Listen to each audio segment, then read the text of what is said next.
A Filipino-American pianist will share the stage with the Manila Symphony Orchestra this weekend to enchant audiences through classical pieces.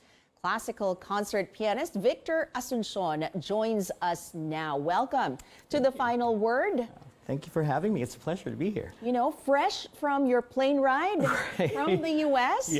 for the concert which is happening this weekend, what can audiences expect this Saturday? So this whole year, the classical music world has been celebrating Rachmaninoff's 150th birth year. So everyone and their mother, they've been playing Rachmaninoff. And so this is not going to be, any different.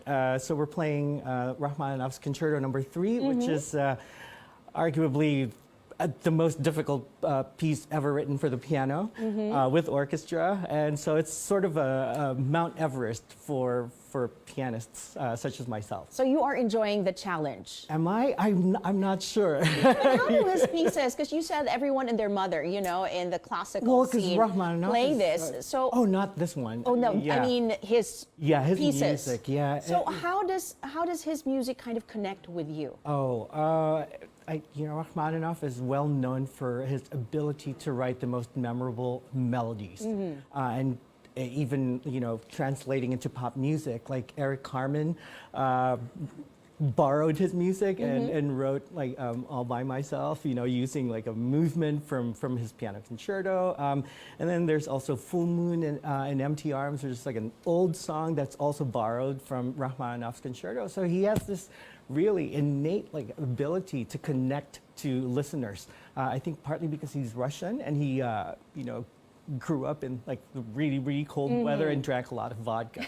So it sits in his genes. I like that theory, but you are set to perform with the Manila Symphony Orchestra under the baton of Maestro Marlon Chen. Yes. What are the emotions that are going through you in anticipation of this? Well, this is like a dream come true, basically. It's also like the biggest challenge of my life, and I also just turned 50, so this is like one of those pieces that, wow, I can't believe I'm doing this now. Like maybe I should have done it when I was like a spring chicken. But it's just a challenge. It's something that I try to do to challenge myself, and so I don't get bored with music. Well, you have performed in many different countries, from Brazil to France to New York. Yeah. But you've always said that the Philippines is special. Why so? Aside from the fact that you're Filipino-American, what is so different about, what's it like performing in front of a Filipino crowd? So I always think of it as, just really being extra special, because I have this blood tie to the listeners, and I know what they're listening for. And I know that they're also expecting the best. They're very, very much, a very discerning audience. So, they're not the most forgiving, but it's also the most rewarding thing to perform for them. Speaking of rewarding, the Washington Post recognized you for your poised and imaginative playing. So how often do you kind of rehearse and play, and how do you keep that discipline? To be honest with you, I think I did all of my practicing in my earlier years. I see. So most of the time when I'm on the road, I do a lot of it in my head. I just like athletes would always visualize their routines. It's the same with musicians like me. We kind of go through the music in our head, and sometimes I'd be lying awake at night going through my piece, and then suddenly I'm like, oh God, I can't remember it. So I'd have to get up, look at the music, and then I can go to bed. I thought you would be like, the basketball players that every time they're walking, they just go like, while they're walking, you're doing the piano. Yeah, there is a certain amount of, I guess, muscle memory to it. So, because you do it so often that it becomes second nature to you. But one can't also rely on that all the time. Well, you were talking about challenges earlier, right? Are there still some musical pieces out there, aside from the one that you'll be performing this weekend, that really pose a challenge to you? Actually, I think this is it. This is the most? This is the most difficult piece that I've ever tackled. And I kind of like reserved it for the end of sort of my career, so to speak, because I'm also branching into producing concerts. I also run a foundation called Phil-Am Music Foundation, and our mission there is to promote classical musicians of Filipino descent.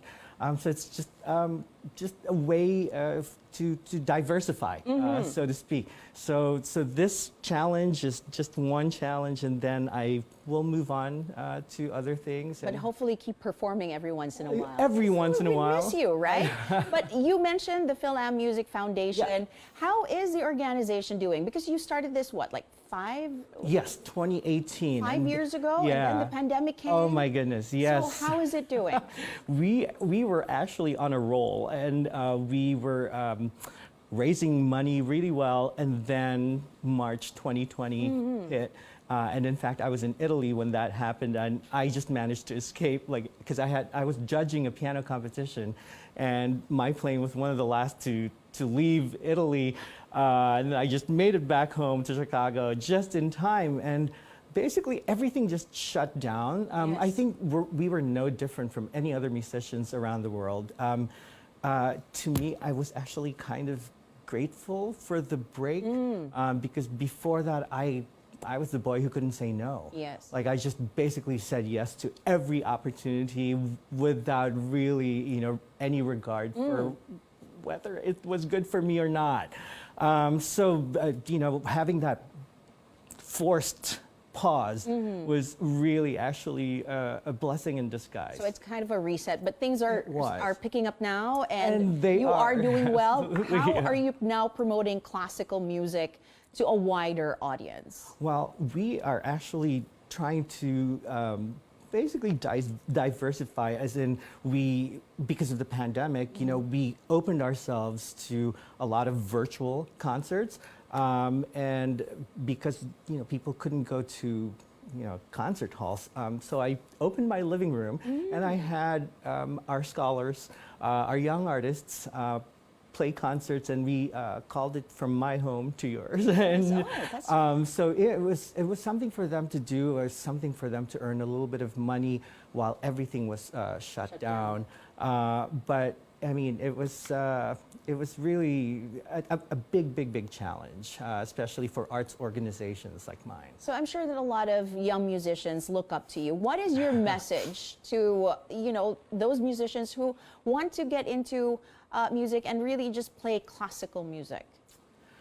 Wow. That's a very heavy question, because like all throughout my life, I kept getting pulled away from it. I dabbled with, I thought about going into law, I thought about going to medicine, I thought about, going into English, like comparative literature, and doing all kinds of things. But, at the end of the day, it was something that spoke to me. It was something that I couldn't live without. So every time, someone asks me that, like I ask them back, can you live without it?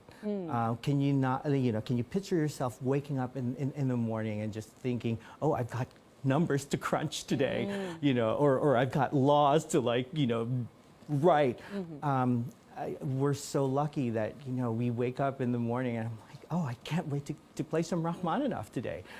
So it's having that fire and just being, staying true to yourself. I think that's the most important advice, I think, that I could give to an aspiring musician. All right. So invite our viewers to your concert series. How can they watch this? So it's actually been sold out for a while. Sold out? Yeah.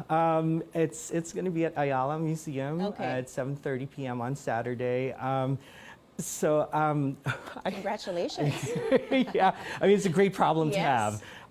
So hopefully we can do some kind of like a Facebook Live, so we can, I guess, extend the audience. Yeah. So where can they look for you online? I'm everywhere online. So if they just type my name, Victor like they can. Asuncion. Yeah, because I present concerts. I run concert series like all over the States.